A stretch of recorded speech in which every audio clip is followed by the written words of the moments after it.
Well, hello everyone. I see some people I think was here back in the fall. So, um, really, this has been a very long-term project for us, and something that we had already been kind of discussing the thoughts of trying to implement before the activating catalytic transformation projects became available. So when Jennifer presented those to us as an opportunity, we actually got together and met during that first introduction of that, and thought it was like a perfect way for us to be able to implement the idea of trying to institute student leadership and staff leadership. When you look at the industry and you look at what businesses need, and we look at just the success of high school graduates, often the math, science, English, and social studies, not to downplay the importance of those, but their own self-communication skills, leadership skills, ability to interact with others are what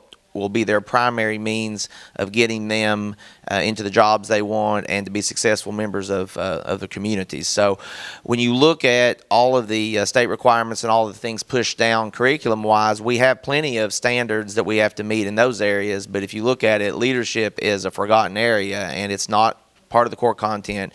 It's kind of one of those areas that we hope that we can squeeze it in here or there, fit it in, but when you look at it, it's very spotty as to how students get that. So we wanted to take that pretty seriously, and I'd been working for several years on kind of a project of putting together some things about student leadership. So when we first sit down to do this, we kind of come up with a methodology of how we wanted to lay this out and try to incorporate.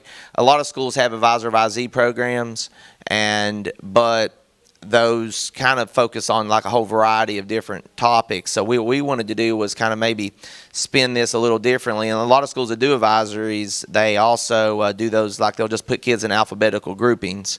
So what we wanted to do was to tie and kind of weave this whole process into what a student was interested in going into, what was their career pathway and their major. So in our high school, for those of you who don't know, is very much centered around this whole idea of career pathway. So every student at Johnson Central is part of a career pathway from the time they start as freshmen. Now, they're more than welcome to change those pathways, and we know that a lot of them will, because our whole goal is by the time they graduate high school, we want them to zeroed in on what they do want to do in college, so they don't waste time and money when they get to college. So what we did with this program, and that was the time-consuming part, is trying to put all this together in a way that we could group the kids by their pathways, and we'll get into that here in a minute.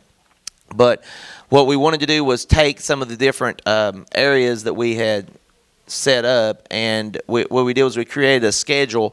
We didn't want to do away with, and obviously the ILP is a requirement. I know this year that's changed. We don't have career cruising, and so schools are all using different programs to meet that. But what we wanted to do was set up kind of a regular schedule. So we took one day a week. Last year we chose Wednesdays, and it seemed like that we were having missed that a lot. So this year we chose Tuesdays, and of course, as Murphy's Law would work out, it seems like we've had everything from flu to illness to, I don't know, all kinds of things happened this year that have interrupted some of those Tuesdays. So we're not exactly where we'd want to be with it. But basically what we do is that one day every week, we create an extra period, and we take some time off of all of our classes, like 10 minutes. So you still meet with all 7 periods, and then we create one class where the students will do either leadership, advisory, or club day.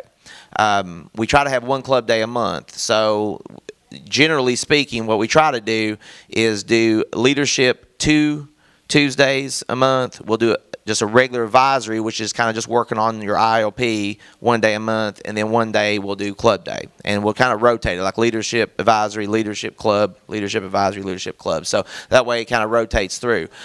The students, the other part of that, which goes sort of like the old advisor-advisee model, is that in trying to group those students in there, we want them connected with that one teacher that they can kind of develop a relationship with. And we also, to try to give a little bit more to that, we wanted to create a situation where the students could get some credit for that. So what we did was try to do a quarter credit each year, so upon graduation they could get a credit on their transcript for completing all the leadership activities. Now And I don't know, is there anything in there about the bar part of the freshman?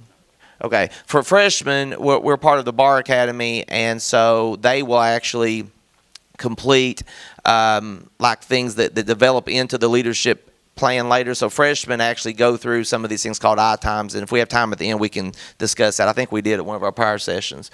All right, now we'll flip it over here to. And as a teacher, I worried at the beginning of this if there would be something else added to our plate. But no, actually, Mr. Crum works closely with a lesson developer to create the leadership lessons for us. And as teachers, we just have to upload those to our leadership Google Classrooms and facilitate the lessons in our classroom. So it's wonderful for teachers. Okay, so what we did in order to make sure that our students are grouped in a meaningful way, instead of, as Mr. Crum alluded to earlier, instead of just doing alphabetical breaks, we looked at that student's career. So they are grouped by grade, by their career. So a 10th grade biomedical student, they're going to be with other 10th grade biomedical students. And they're going to be with a biomedical teacher or a science teacher, someone that can have conversations with them about what do I need to do? If I'm working on ILP during advisory, what do I need to look at? What kind of courses do I need to take my junior and senior year of high school? What am I going to be doing in college? And get some good information instead of just walking into a room where the teacher doesn't know you or your interest or your career majors or things like that. So we've worked really hard to make sure that we have over 27 different career majors, and we try to group those students as best we can with those teachers and other students that they can get the best information. Okay, we are a one-to-one school district, so our lessons go out mostly in Google format. So regardless of where they are or what the lesson is, they receive that in Google and can work on that on their Chromebook. So sometimes the lessons may go a little long. We don't get those, but they can continue those, whether it be an ILP or some of the other lessons that you're going to see here. Okay, so this is a vision board that we created in one of our leaderships. This is obviously on the medical side. So, and this is like, what do you want your future to look like? So all the students that are one-to-one, they have a Chromebook, they open up their Chromebook, this is their screen that they see. So they get to know like what their future is going to try to look like. Our community partners, go on. Our community partners, you're going the wrong direction. Gone. Well, what we try to do with our community partners on this is we had our operation preparation. So all of our broken up career majors are sitting with beside of them industry personnel who are there on like showing our incoming 8th graders what it's going to look like to choose a career pathway. So we'd have engineering students sitting beside of an engineering location in our town.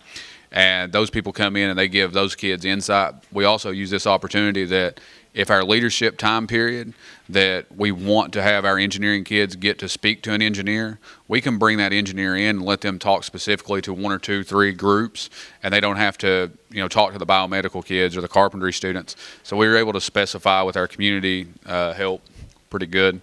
Next steps, we're going to go into Leader in Me training in this summer, which is going to help us develop our program a little bit more.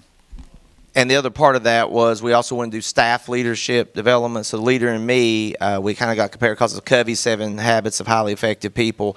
We're going to have a trainer come in and work for 2 days with us on that so that we can also develop staff leadership. So any questions? I'm sure everybody's wanting to get out of here. So, all right, thank you all.